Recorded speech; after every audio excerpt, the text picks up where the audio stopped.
अस्सलाम वालेकुम। आज का हमारा टॉपिक है डेस्कटॉप पब्लिशिंग। इस टॉपिक के अंदर हम लोग कवर करेंगे इसकी डेफिनेशन को, डेस्कटॉप पब्लिशिंग होती क्या है, इसकी कुछ एग्जांपल्स को देखेंगे जिससे आप लोगों को ज़्यादा एक्सप्लेन हो जाएगा कि डेस्कटॉप पब्लिशिंग का मतलब क्या है। देन उसके बाद हम लोग इसकी ब्रीफ सी हिस्ट्री डिस्कस करेंगे। उसके बाद हम लोग इसके कुछ सॉफ्टवेयर प्रोग्राम्स देखेंगे जिसके थ्रू हम लोग डेस्कटॉप पब्लिशिंग को यूज़ कर सकते हैं। देन हम लोग इसका डिफरेंस पढ़ेंगे वर्ड प्रोसेसर के साथ कि वर्ड प्रोसेसर और डेस्कटॉप पब्लिशिंग में डिफरेंस क्या होता है। एंड एट द लास्ट हम लोग देखेंगे इसकी वर्किंग को, किन प्रोसेसेस के थ्रू डेस्कटॉप पब्लिशिंग के साथ हम लोग उससे काम ले सकते हैं।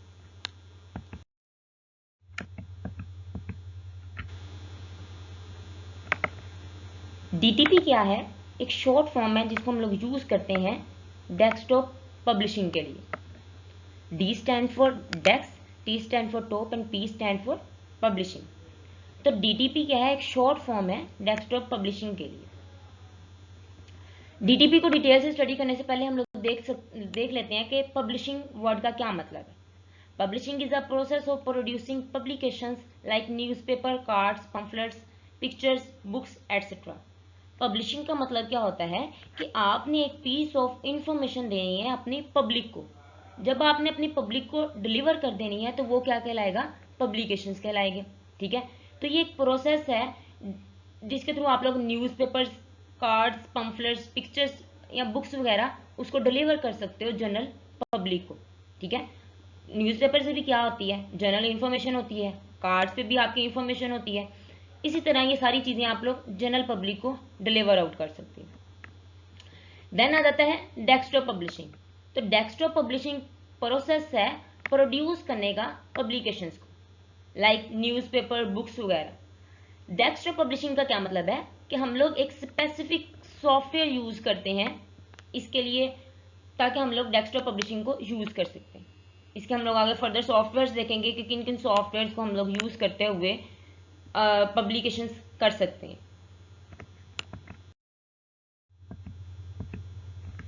नेक्स्ट वर्ड आ जाता है हमारे पास डेस्कटॉप। डेस्कटॉप का क्या मतलब है कि आपने जो एक पब्लिशिंग प्रोसेस से गुजरना है वो किसके थ्रू गुजरना है, किसके थ्रू आपने वो काम अपना डन करना है, वो किसी डेस्क के थ्रू।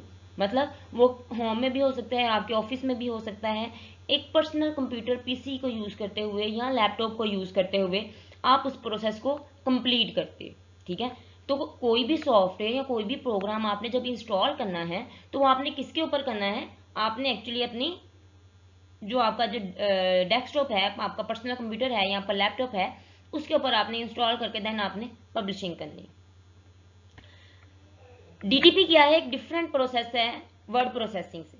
ठीक है, अभी आप बस इतना याद रखें कि डीटीपी क्या है, डेस्कटॉप पब्लिशिंग क्या है, डिफरेंट चीज है as compared to word processing. आगे हमारे पास एक स्लाइड आएगी जिसमें हम लोग डिटेल से कवर करेंगे कि वर्ड प्रोसेसिंग के साथ किस तरह इसको डिफ्रेंशिएट किया जाता है।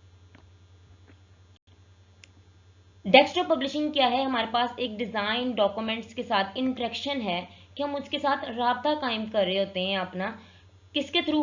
अपने टेक्स्ट के थ्रू, जो हमने लिखा होता है, ग्राफिक्स, पिक्चर्स या जो भी एलिमेंट्स हम लोग उसके अंदर यूज कर रहे हैं उसके थ्रू हम लोग इंटरेक्शन प्रोवाइड कर रहे होते हैं।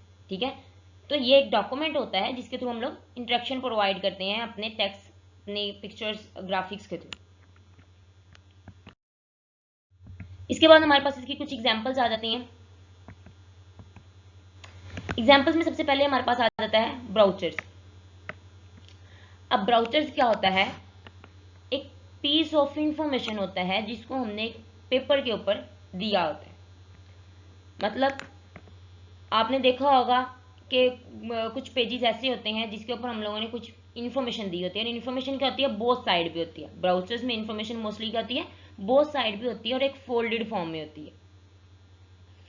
फोल्डेड फॉर्म्स मतलब आपने देखा होगा कि 3 लेयर्स में एक ही पेज होता है लेकिन उसको 3 तरह तय किया होता है। मतलब वो एक ब्राउचर की एक फॉर्म है। इसकी एग्जांपल देख लेते हैं कि समटाइम्स आप कोई फूड ऑर्डर करते हो तो वो फूड आपके पास जब डिलीवर हो जाती है तो उसके साथ आपको समटाइम्स मेन्यू कार्ड भी डिलीवर किया जाता है। उस मेन्यू कार्ड में क्या होता है? स्मॉल सा मेन्यू कार्ड होता है। क्यों? पेज एक ही होता है बड़ा, लेकिन उसको फोल्डेड किया होता है 3 फॉर्म्स के अंदर। और उसकी बहुत साइड पे इंफॉर्मेशन डिलीवर की गई होती है। वो इंफॉर्मेशन जनरल पब्लिक तक पहुंचाने के लिए हम लोग ब्राउज़र्स को यूज़ करते हैं।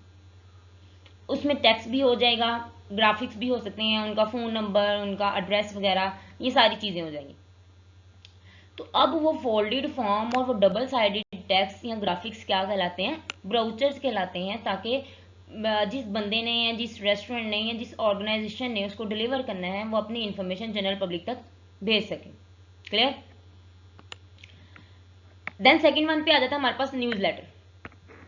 न्यूज़ लेटर क्या है? एक इलेक्ट्रॉनिक फॉर्म है मैसेज की। आप अपने कस्टमर्स के साथ किस तरह इंटरेक्ट कर सकते हो, ये एक्चुअली क्या है? न्यूज़ लेटर है। फॉर एग्जाम्पल, कोई ब्रांड अपना नई चीज़ कोई इंट्रोड्यूस करवाता है, कोई नई प्रोडक्ट इंट्रोड्यूस करवाती है कोई ब्रांड, या उस कोई आउटलेट किसी नई जगह पे ओपन करवाती है, तो वो सारा हमें मैसेज किसके थ्रू मिल रहा होता है? ईमेल के थ्रू। ईमेल में क्या होता है? हमारे पास न्यूज़ लेटर्स आते हैं, इसमें भी इमेजेस भी हो सकती हैं और टेक्स्ट भी हो सकते हैं। तो अपने ही कस्टमर के साथ इंटरेक्शन करने के लिए, अपने ही लोगों के साथ इंटरेक्शन करने के लिए एक इलेक्ट्रॉनिक वे यूज किया जाता है, वो क्या कहलाता है? न्यूज़ लेटर कहलाता है। इसी तरह हमारे पास मैगजीन्स आ जाते हैं, बुक्स आ जाती हैं, बिजनेस कार्ड आ जाते हैं। बिजनेस कार्ड में भी एक स्पेसिफिक इन्फॉर्मेशन दी जाती है, आपका कॉन्टैक्ट नंबर हो जाता है, आपका एड्रेस हो जाता है, आपकी प्लेस ऑफ वर्किंग हो जाती है। ठीक है। देन हमारे पास आ जाता है एडवर्टाइजमेंट और फ्लायर्स। एडवर्टाइजमेंट क्या होता है कि आपने अपनी कमर्शियल करनी होती है किसी भी प्रोडक्ट की, किसी भी चीज़ की। कोई चीज़ आपने नई ओपन की है या कोई प्रोडक्ट नई लॉन्च किया है, तो उसकी आपने कमर्शियल करनी होती है, तो उसको लिए हम लोग एडवर्टाइजमेंट यूज़ करते हैं। अब एक्चुअली डिफरेंस क्या होता है? फ्लायर भी इसी की टाइप ही है। फ्लायर भी क्या है?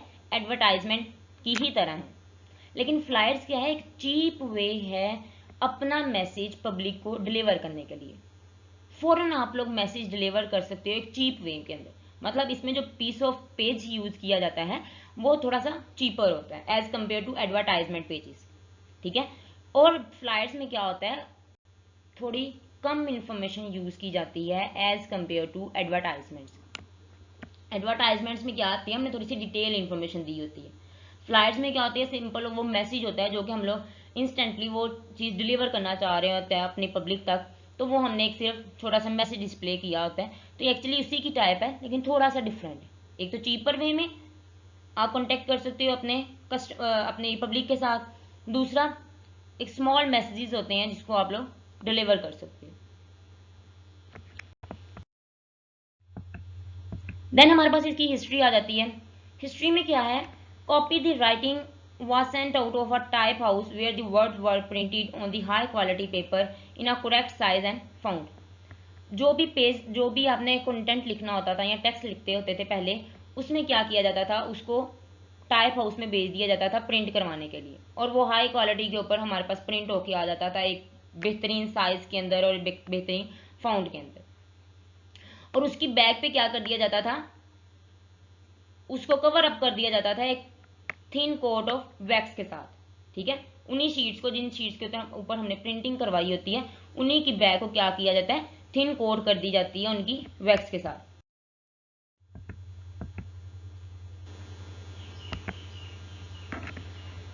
This set of type was then cut up with an X-Acto knife and put into a place by a key line artist. अब एक्सेप्टो नाइफ क्या है? ये पेन की शेप की तरह ही होती है, एक शार्प शेप होती है, लाइक पेन की तरह ही डिस्प्ले करवाई जाती है। जैसे ये आप लोगों को स्लाइड के अंदर भी डिस्प्ले किया जा रहा है, एक बॉल पॉइंट सी लग रही है, यहाँ एक पेन सा लग रहा है। तो इसकी जो अगली शेप होती है वो हमारे पास क्या होती है? वो थोड़ी सी शार्प होती है, लाइक अ नाइफ, कि उससे हम लोग उस चीज़ को कट आउट कर सकते हैं, उस पेपर को कट आउट कर सकते हैं। तो लाइक अ पेन शेप ही होती है हमारे पास, लेकिन उससे हम लोग उस चीज़ को कट आउट कर सकते हैं, तो उसको क्या कहा जाता है? एक्सेप्टो नाइफ कहा जाता है। और उसके बाद उसको प्लेस कर दिया जाता है की लाइन के अंदर। की लाइंस मींस कि एक स्पेसिफिक बॉर्डर के अंदर उसको एडजस्ट कर दिया जाता है, प्रॉपर मार्जिन के साथ उस चीज को अलाइन कर दिया जाता है। Pictures and graphics were also resized and put into place. उसके बाद फिर जो भी ग्राफिक्स लगाने होते थे या पिक्चर्स डिस्प्ले करवानी होती थी, उसको भी उसी हिसाब से उसका साइज बना के उसको उस प्लेस के ऊपर लगा दिया जाता था। The finished work was then photographed and turned into a series of copper plates that were used for printing.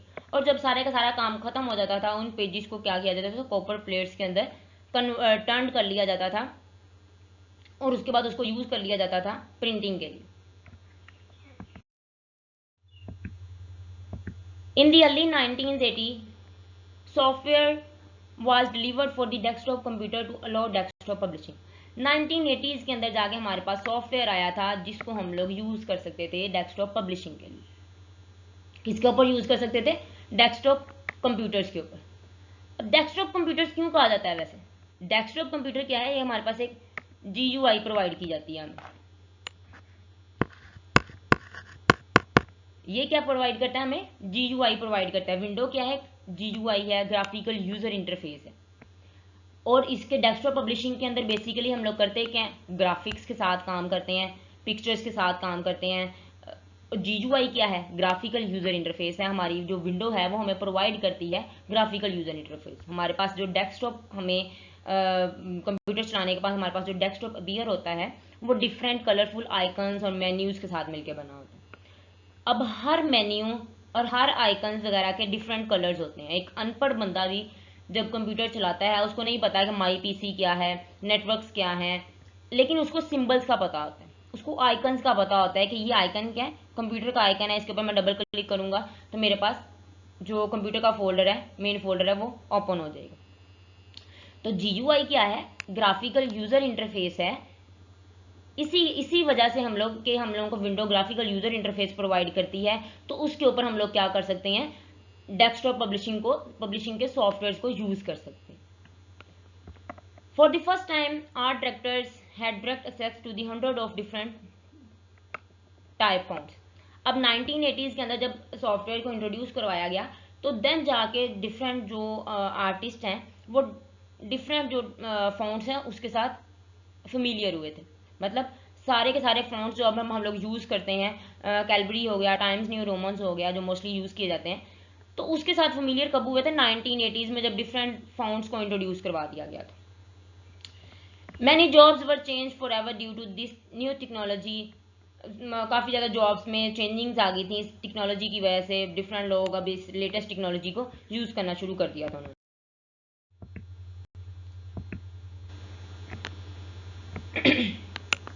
The ability to do desktop publishing well is a highly prized skill. It is a good thing to know how to do. It can help you to in a school and in a workplace.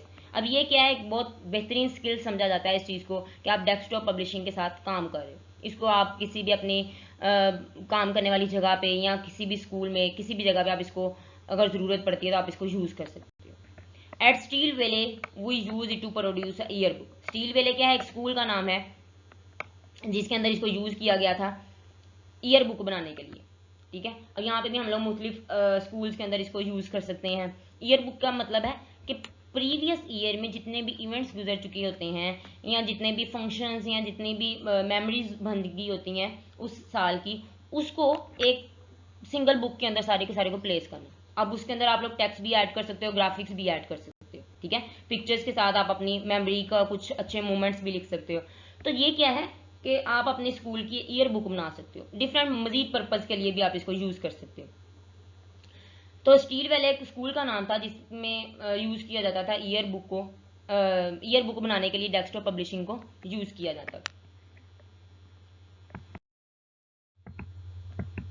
अब इसके कुछ common programmes आ जाते हैं, software आ जाते हैं जिसके through हम लोग जो हमारी डेस्कटॉप पब्लिशिंग है इसको हम लोग यूज़ कर सकते हैं। वेंचर पब्लिशर है, ये सबसे पहला पब्लिशर है, सबसे पहला डेस्कटॉप पब्लिशर है जिसको इंट्रोड्यूस करवाया गया था। अब ये किसके लिए इंट्रोड्यूस करवाया गया था?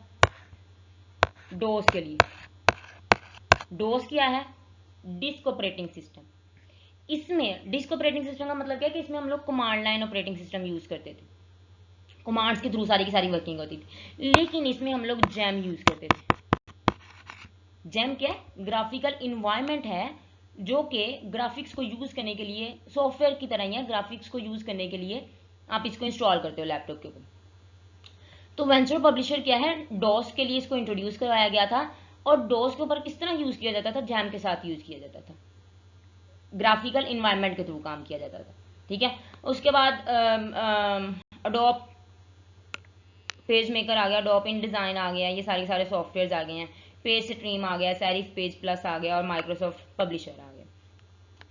जो मेन हमारा जो टॉपिक है जिसमें हम लोग आगे भी फर्दर मूव ऑन करेंगे वो माइक्रोसॉफ्ट पब्लिशर है, मतलब एमएस का सॉफ्टवेयर है। माइक्रोसॉफ्ट ने इसको इंट्रोड्यूस करवाया था पब्लिशर। इसको हम लोग मजीद प्रैक्टिकल में भी इसको इसी सॉफ्टवेयर को लेके चलेंगे जब हम इसका प्रैक्टिकल करेंगे। तो ये क्या है कि आप जब भी एक एमएस ऑफिस पूरे का पूरा उसका पैकेज इंस्टॉल कर लेते हो तो आपके ये लैपटॉप के अंदर ऑलरेडी मौजूद होगा। इसको दोबारा आपको इंस्टॉल करने की ज़रूरत नहीं पेश आएगी। आप सर्च बार के ऊपर जाकर लिख सकते हो एमएस पब्लिशर, देन आपको वो ओपन हो जाएगा। तो हम लोग जो प्रैक्टिकल में हम लोग एमएस पब्लिशर को यूज़ करेंगे। अब हमारे पास आ जाता है difference. What's the difference between word processor and DTP. अब वर्ड प्रोसेसिंग क्या होती है? एक जनरली यूज की जाती है लार्ज टेक्स्ट के लिए। मतलब आपने ज़्यादा टेक्स्ट में काम करना है और कम ग्राफिक्स में करना है तो हम लोग क्या करते हैं, एमएस वर्ड को यूज़ कर सकते हैं। आपने देखा होगा जब हमने एमएस वर्ड किया है तो उसमें हम लोग क्या करते हैं, ज़्यादातर टेक्स्ट को यूज़ करते हैं। Large paragraphs, large essays, large text हमने जब डिस्प्ले करवाना होता है तो हम लोग वर्ड को यूज़ करते हैं। तो वर्ड क्या है, हमारे पास एक सॉफ्टवेयर है जिसको हम लोग यूज़ करते हैं अपने टेक्स्ट को शो करवाने के लिए। डीटीपी क्या है, package allow you much more flexibility with the layout of text and graphic. DTP क्या है, डेस्कटॉप पब्लिशिंग जो पैकेज है ये हमारे पास ये बहुत फ्लेक्सिबिलिटी प्रोवाइड करता है कि हम लोग इसमें डीटीपी में मोस्टली क्या होता है कि ग्राफिक्स को यूज़ किया जाता है। बहुत माइनर से टेक्स्ट हैं जिसको हम लोग यूज़ कर सकते हैं। टेक्स्ट अगर ऐड करना चाहें तो भी कर सकते हैं। ग्राफिक्स के थ्रू ही आप लोग अपना जो माइंड सेट है वो अपने पब्लिक को डिलीवर करना चाहते हैं उसके थ्रू भी कर सकते हैं। तो डीटीपी क्या है, इसमें हम लोग ज़्यादा ग्राफिक्स के साथ काम कर सकते हैं, टेक्स्ट भी हो सकता है। लेकिन वर्ड प्रोसेसिंग के अंदर क्या है, हम लोग मोस्टली टेक्स्ट और लार्ज टेक्स्ट के साथ काम करते हैं। Require more knowledge of graphic design to create professional looking document. जो बिजनेस कार्ड, जो ब्राउचर्स, जो एडवर्टाइजमेंट मैंने आपको पहले भी डिस्कस किया वो हम लोग वर्ड प्रोसेसिंग के अंदर भी बना सकते हैं। ठीक है, हम लोग इसके अंदर बना सकते हैं, लेकिन हम लोगों को इसके लिए नॉलेज ज़्यादा रिक्वायर्ड होगा कि इसके अंदर रहते हुए हम लोग ग्राफिक्स को किस तरह यूज़ कर सकते हैं। तो वो सारे काम इसके अंदर हो सकते हैं, लेकिन उसके लिए हम लोग को ग्राफिक डिज़ाइनिंग का ज़्यादा नॉलेज, ज़्यादा डेप्थ नॉलेज चाहिए होगा ताकि हम लोग एक प्रोफेशनल लुकिंग डॉक्यूमेंट क्रिएट कर सकें। Professional looking document can be made with a little knowledge of graphic designing. लेकिन डीटीपी में क्या होता है कि आपने जब एक प्रोफेशनल लुकिंग डॉक्यूमेंट प्रोवाइड करना होता है या बनाना होता है तो उसके लिए आपको बहुत माइनर सा नॉलेज चाहिए होता है जिसके थ्रू आप डेस्कटॉप पब्लिशिंग सॉफ्टवेयर के अंदर इजीली जो अपने बिजनेस कार्ड्स हैं, आपके एडवर्टाइजमेंट्स हैं, ब्राउचर्स हैं, मैगजीन्स हैं, उनको आप लोग बना सकते हैं। Less creativity and allow the user to be more creative. Less creativity means कि इसमें हमारा ज़्यादा काम क्या होता है, टेक्स्ट में होता है। अब टेक्स्ट में क्या है कि उतनी क्रिएटिविटी हमें नहीं चाहिए जितनी हम लोगों को ग्राफिक्स के अंदर चाहिए, जितनी हम लोगों को एक पिक्चर्स बनाने में या एक हम लोगों को कोई भी ग्राफिकल चीज़ बनाने के लिए चाहिए, वो क्रिएटिविटी हम लोगों को टेक्स्ट के अंदर नहीं चाहिए। तो वर्ड में क्या है कि लेस क्रिएटिविटी है, फिर भी हम उस चीज़ को यूज़ कर सकते हैं अगर हम लोग लेस क्रिएटिव। लेकिन डीटीपी में काम करने के लिए क्रिएटिविटी ज़्यादा होना चाहिए कि ग्राफिक्स में जब भी काम करना है तो इंसान को क्रिएटिव होना पड़ता है। अब इसकी वर्किंग आ जाती है डीटीपी की। 5 स्टेप्स हैं हमारे पास डीटीपी की वर्किंग में। सबसे पहले क्या होता है, क्रिएटिंग टेक्स्ट। मैं आपको एक एग्जांपल के साथ लेके चलती हूँ कि फॉर एग्जांपल किसी ने इनविटेशन कार्ड आपसे डीटीपी में बनवाना है, उसमें ग्राफिक्स भी आ सकते हैं, उसमें टेक्स्ट भी आ सकते हैं। तो वो बंदा आपके पास आके क्या कहेगा कि मेरे पास ये कुछ एक पेज के ऊपर वो फॉर्म बना देगा और कुछ टेक्स्ट लिख देगा और कुछ पिक्चर्स भी आपको दे देगा कि इसको आपने इस तरह डीटीपी के अंदर बना के मुझे देना। ठीक है, अब पहला स्टेप क्या हो गया, क्रिएटिंग टेक्स्ट। आपने टेक्स्ट बना लिए, मतलब उस बंदे ने ही आपको टेक्स्ट दे दिया था जो कि एक्चुअली आपने डीटीपी के अंदर बनाना है। सेकेंड आ जाता है पेज लेआउट। पेज लेआउट में क्या करना है, आपने जो टेक्स्ट वो दे के गया है उसको प्रॉपर मार्जिन्स के अंदर, प्रॉपर अलाइनमेंट के अंदर, प्रॉपर स्टाइल के अंदर, प्रॉपर फॉन्ट के अंदर बनाना क्या कहलाता है, पेज का लेआउट कहलाता है। मतलब उसको एक ऑर्गेनाइज्ड और वेल फॉर्म के अंदर डिस्प्ले कराना उस टेक्स्ट को, वो क्या कहलाता है, पेज लेआउट कहलाता है। ये पेज लेआउट हम लोग वर्ड में भी कर सकते हैं, वर्ड पैड में भी कर सकते हैं, ठीक है, MS word like word pad में भी कर सकते हैं, ठीक है। अब थर्ड चीज आ जाती है हमारे पास, क्रिएटिंग एन इमेज। अब इमेज दो तरीके से आ सकती है, हम लोग इंटरनेट से भी डाउनलोड कर सकते हैं। सेकेंडली, इंटरनेट यहाँ कंप्यूटर कह लें। सेकेंडली हम लोग स्कैनर यूज कर सकते हैं इसके लिए। क्या वो जो बंदा आपको दे के गया है वो आपको मे बी हार्ड फॉर्म में पिक्चर दे के गया हो, ठीक है, तो उसको आप स्कैन करके देन उस इमेज को आप उसके अंदर अपने जो आपने इन्विटेशन कार्ड बना रहे हैं उसके अंदर आप उसको प्लेस कर सकते हो। या अगर कोई इंटरनेट से डाउनलोड करने का उसने कहा है तो आप इंटरनेट से डाउनलोड कर सकते हो, या आपके कंप्यूटर में अगर ऑलरेडी पड़ी हुई है तो आप वहां से भी डाउनलोड कर सकते हो। तो ये क्या है हमारे पास, अब थर्ड चीज हो गई है हमारे पास DTP की वर्किंग, ठीक है। अब आपका कंप्लीट जो है एक वो बन गया हुआ है, आपने टेक्स्ट को भी एक अलाइन कर लिया है, आपने पिक्चर्स भी लगा ली। अब फोर्थ पॉइंट क्या है हमारे पास, प्रूफ प्रिंटिंग। इसमें हमारे पास क्या आ जाएगा, आपने इमेजेस भी लगा ली हैं और टेक्स्ट भी लगा ली, ठीक है, पूरा प्रॉपर एक इन्विटेशन कार्ड बन गया। प्रूफ रीडिंग का मतलब है कि हमेशा जब भी आप चीज बनाते हो आप अपने कस्टमर से प्रूफ रीडिंग जरूर करवाते हो। मतलब आप उसको प्रिंट फॉर्म में निकाल लोगे, देन आप अपने कस्टमर को दिखा दोगे कि आया है इसके अंदर मजीद कोई चेंजिंग उसको रिक्वायर्ड तो नहीं है। कोई चीज़ अगर उसने चेंज करवानी हो, कोई कलर चेंज करवाना हो, कोई उसको अलाइनमेंट पसंद आई हो, कोई चीज़ वो किसी दूसरी जगह पे डिस्प्ले करवाना चाह रहा हो, तो ये क्या है, प्रूफ रीडिंग। किसने करनी है, कस्टमर ने करनी है। आपने प्रिंट निकाल लेना है उस चीज़ का, देन आपने कस्टमर को दिखा देना है कि ये आपने एक्चुअली एक इन्विटेशन कार्ड बना दिया उसको। तो नेक्स्ट उसके अंदर कोई ना कोई चेंजिंग्स करनी होगी तो वो करवा लेगा। अदरवाइज अगर वो फुल सेटिस्फाई है तो आप क्या करोगे, एक फाइनल प्रिंटिंग पेज निकाल के, एक फाइनल प्रिंटिंग कार्ड निकाल के उसको दे दोगे, उसको डिलीवर कर दोगे। क्लियर। तो DTP में वर्किंग किस तरह होती है, इन 5 स्टेप्स के ऊपर कंसिस्ट कर रही होती है DTP की वर्किंग। आज का हमारा टॉपिक कवर हो गया। नेक्स्ट हम लोग जो देखेंगे, हम लोग MS पब्लिशर को प्रैक्टिकल वे में परफॉर्म करके देखेंगे, उसका हम लोग प्रैक्टिकल करेंगे, ठीक है। Thank you so much.